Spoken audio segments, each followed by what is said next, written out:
Welcome to సుమంటి వినయ్ సుమంటి వినాగ్. వేదిక్ ఆస్ట్రాలజీ ప్రకారం కనుక మనం చూసుకుంటే తులారాశి వారికి ఎస్పెషల్లీ విమెన్ ఆస్ట్రాలజీ ప్రకారం కనుక మనం చూసుకుంటే 2025 అసలు ఏం చెప్తోంది, ఎలాంటి జాగ్రత్తలు పాటించాలి అనేది ఈ వీడియో మొత్తం పూర్తిగా చూడండి. విమెన్కి సంబంధించినటువంటి ఎస్పెషల్లీ 2025లో ఎప్పుడెప్పుడు ఏ శుభకార్యం చేస్తే బాగుంటుంది, అట్ ద సేమ్ టైం మీకు ఏ కెరీర్ ఎక్కువగా చూస్ చేసుకుంటే ఎందులో రాణిస్తారు అనేటువంటిది కూడా ఈ వీడియోలో ఉంటుంది. సో ఈరోజు మనతో పాటు వేదిక్ ఆస్ట్రాలజర్ ఉమా గారు ఉన్నారు, అది వారి మాటలు తెలుసుకుందాం. నమస్కారం అండి. నమస్తే నాగరాజ్ గారు. సార్, 2025లో కనుక మనం చూసుకుంటే తులారాశి వారికి ఎస్పెషల్లీ విమెన్ ఆస్ట్రాలజీ ప్రకారం ఇయర్ మొత్తం ఎలా ఉంటుందండి, అసలు వీళ్ళు ఎలా ఉంటారు, గుణగణాలు ఏంటి అసలు? నాగరాజ్ గారు, తులారాశి అంటే చిత్తా నక్షత్రము 3-4 పాదములు, స్వాతి 1, 2, 3, 4 పాదములు, విశాఖ నక్షత్రం 1, 2, 3 పాదాల దాకా ఈ తులారాశి. తులారాశి అధిపతి శుక్రుడు. సో సింపుల్గా చెప్తాను నాగరాజ్ గారు, వినండి.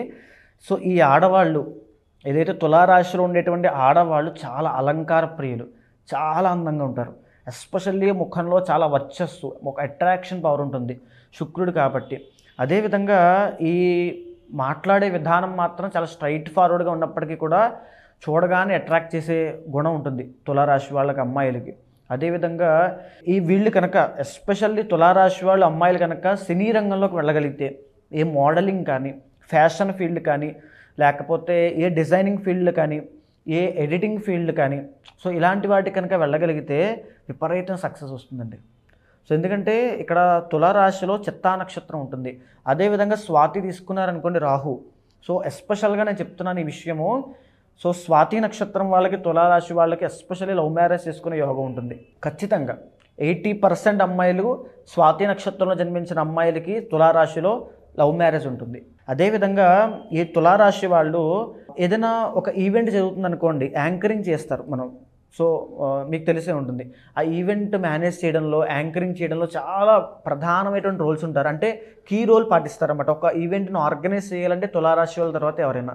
అదేవిధంగా ఇక మనం సెకండ్ హౌస్ వృశ్చికానికి వెళ్తే, అంటే ఈ విద్య పరంగా ఎలా ఉంటుందో చూస్తే కనుక, చిన్న వయసులో ఏదైతే ప్రైమరీ స్కూల్ ఎడ్యుకేషన్ వాటిలో మాత్రం బ్రేక్ వచ్చే అవకాశాలు ఎక్కువ ఉంటాయి. ఎందుకంటే వీళ్ళకి ఎక్స్ట్రా కరికులర్ యాక్టివిటీస్ మీద ఎక్కువ ఆసక్తి ఉంటుంది.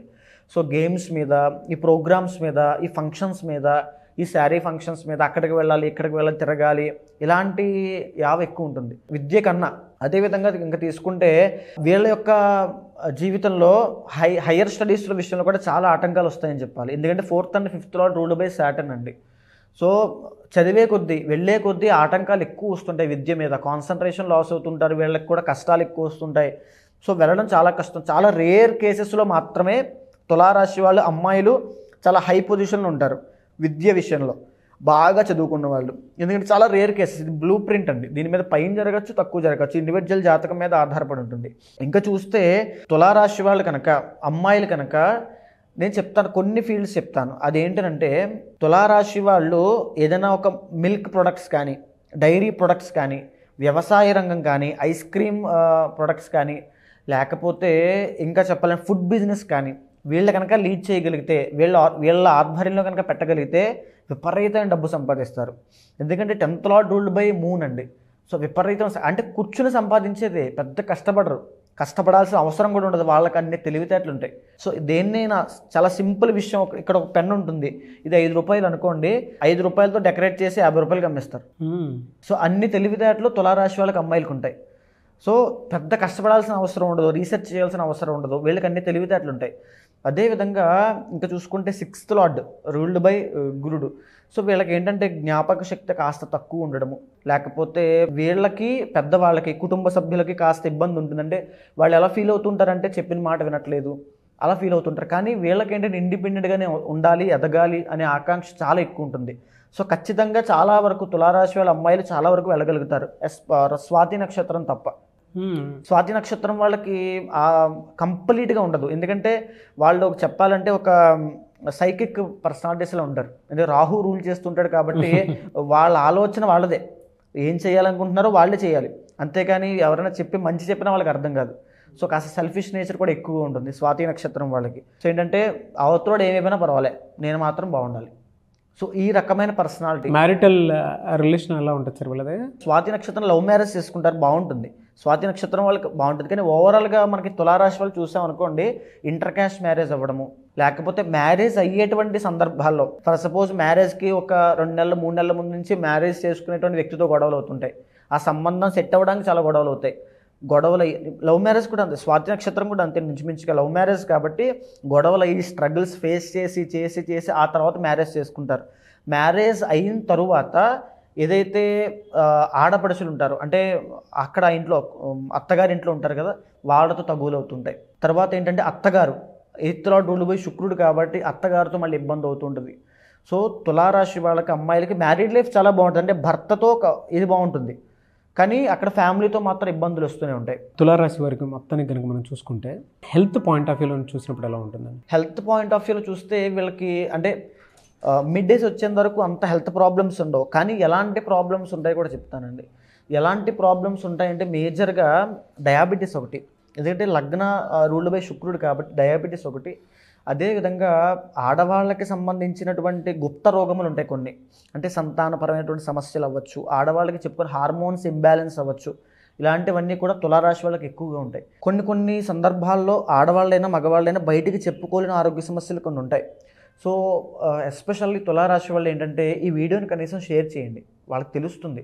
సో వాళ్ళ కుటుంబ సభ్యులకు తెలుస్తుంది, ఓకే మా అమ్మాయికి ఇలాంటి సమస్యలు ఉన్నాయి, ఇలాంటి కేర్ తీసుకోవాలి అనేటువంటి ఒక అవగాహన వస్తుంది ఖచ్చితంగా. అదేవిధంగా తులారాశి వాళ్ళకి విపరీతమైన డబ్బు వస్తుందండి.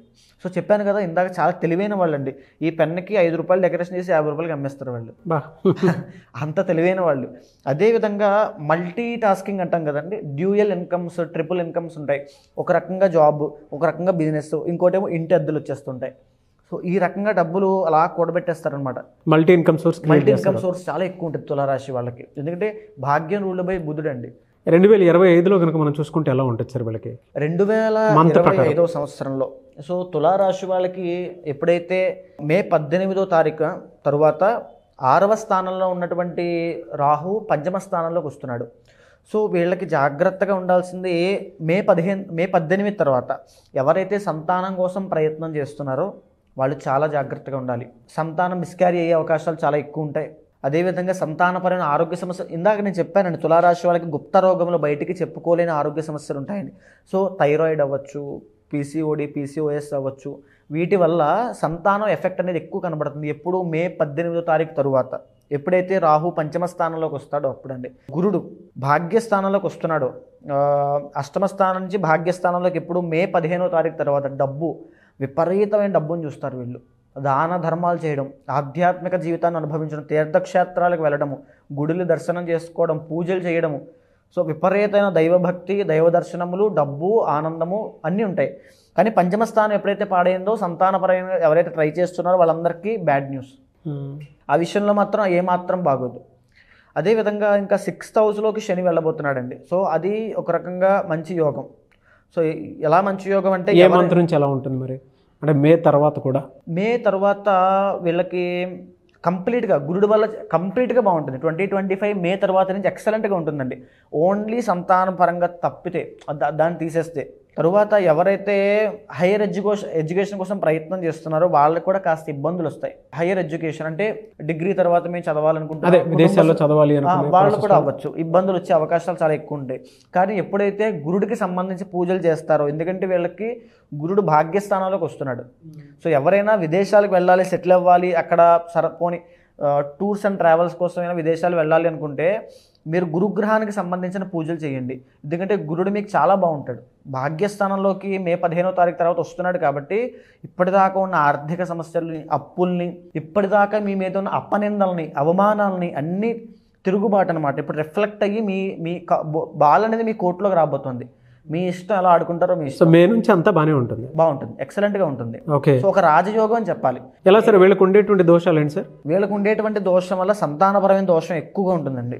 ఈ సంతాన దోషం ఏదైతే 5వ స్థానంలోకి రాహు వస్తున్నాడో దీంతో పాటు ఇబ్బందికరమైనది ఏంటంటే ఈ యొక్క ఆడవాళ్ళు, తులారాశిలో పుట్టేటువంటి ఆడవాళ్ళకి ఇండివిజువల్ జాతకంలో కనుక శుక్రుడు బాగా లేదనుకోండి, విపరీతమైన సమస్యలు, జీవితాంతం విపరీతమైన సమస్యలు పడుతూనే ఉంటారు. వాళ్ళకి ఈ వీడియో చూసే వాళ్ళకి కూడా వాళ్ళే కింద కామెంట్స్లో చెప్తారు మాకు కూడా ఇన్ని సమస్యలు ఉన్నాయండి. ఎందుకంటే ఇండివిజువల్ జాతకంలో శుక్రుడు బాగాలేకపోతే విపరీతమైన సమస్యలు ఉంటాయి. చంద్రుడు బాగాలేకపోతే మానసిక ఒత్తిడి, డిప్రెషన్, యాంగ్జైటీ కూడా వీళ్ళకి ఎక్కువ ఉంటుంది బాగా అండి. రెమెడీ ఏమైనా ఉందా సార్ దీనికి? సో రెమెడీ అని అంటే ఫస్ట్ ప్రికాషన్ చెప్తానండి. దేనిదైనా సరే కాస్త లైట్ తీసుకోండి. ఇక్కడ నుంచి మీకు రాజయోగం పట్టబోతుంది కాబట్టి కాస్త అన్నీ మారబోతున్నాయి, కాస్త లైట్ తీసుకోండి. కానీ రెమెడీ ఏమిటనంటే సుబ్రహ్మణ్య స్వామికి ఎక్కువగా ఆరాధన చేయండి, మహాలక్ష్మీదేవి పూజ చేయండి, పౌర్ణమి నాడు అష్టలక్ష్మి హోమం చేయండి, ఎర్ర తామర పువ్వులు, నీలపు కలువ పూలతో కనుక పౌర్ణమి నాడు ఈ తులారాశి వాళ్ళు అమ్మాయిలు కనుక హోమం చేసినట్లయితే విపరీతమైన రాజయోగం పడుతుందండి. సో వీళ్ళ జీవితంలో ఒక గోల్డెన్ పీరియడ్ అని చెప్పాలి. మిమ్మల్ని అప్రోచ్ అవ్వచ్చు సార్ ఆ సమయంలో? అంటే తప్పకుండా మనం ప్రతి పౌర్ణమికి ఇలాంటి అమావాస్యకి అర్ధరాత్రి కూడా చేస్తూ ఉంటాం. ఓకే. సో అప్రోచ్ అయితే తప్పకుండా పౌర్ణమి నాడు, ఎస్పెషల్గా పౌర్ణమి నాడు కనుక మీరు చేస్తే అండి విపరీతంగా రాజయోగం పడుతుంది. ఎందుకంటే మీకు మే తర్వాత గోల్డెన్ పీరియడ్.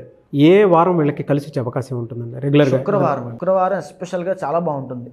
శుక్రవారం నాడు వీళ్ళు ఏ శుభకార్యం చేసినా, ఏం స్టార్ట్ చేసినా అంటే పదానికి ఏదైనా స్టార్ట్ చేసి అలా చెప్పదు. శుక్రవారం అనేటువంటిది వీళ్ళకి బాగా కలిసి వచ్చేది. సో శుక్రవారానికి వీళ్ళ జీవితానికి చాలా ఇంటర్లింక్డ్ ఉంటుందండి. శుక్రవారం నాడు మహాలక్ష్మీదేవి ఆరాధన చేయడము. సో మీరు నా దగ్గరకు వస్తే కనుక పౌర్ణమి నాడు అష్టలక్ష్మి హోమం చేయించి మీకు ఒక మంత్రం ఇస్తానండి, లక్ష్మీ మంత్రం. ఇది చాలామందికి ఇచ్చాను నేను ఆల్రెడీ. ఆ లక్ష్మీ మంత్రాన్ని కనుక ప్రతిరోజు ఏ టైంలో చదవాలో కూడా చెప్తాను. బ్రహ్మ ముహూర్తము, మధ్యాహ్నము, సాయంత్రం ఉంటుంది. అలా చదవడం వల్ల వీళ్ళ జాతకంలో శుక్రుడు యాక్టివేట్ అవుతాడు. శుక్రుడు ఎప్పుడైతే యాక్టివేట్ అవుతాడో వీళ్ళ జీవితంలో రాజయోగం పడుతుంది. తులారాశి వాళ్ళకి బ్రహ్మాండమైన రాజయోగం అండి. సో ఏదైనా సరే, ఇందాక నేను చెప్పాను కదా, దీన్ని 5 రూపాయలు డెకరేట్ చేసి 50 రూపాయలు. సో ఇలాంటి క్యాపబిలిటీ, స్కిల్స్, పొటెన్షియల్ పెరుగుతాయి. తెలివితేటలు అమోఘంగా పనిచేస్తాయి. విపరీతం డబ్బు సంపాదిస్తారు, లగ్జరీ లైఫ్ను అనుభవిస్తారు. శుక్రుడు కాబట్టి భోగాలు. Great sir. Anyways thank you అండి. థ్యాంక్ యూ సో మచ్ అమ్మగారు. నమస్తే అండి.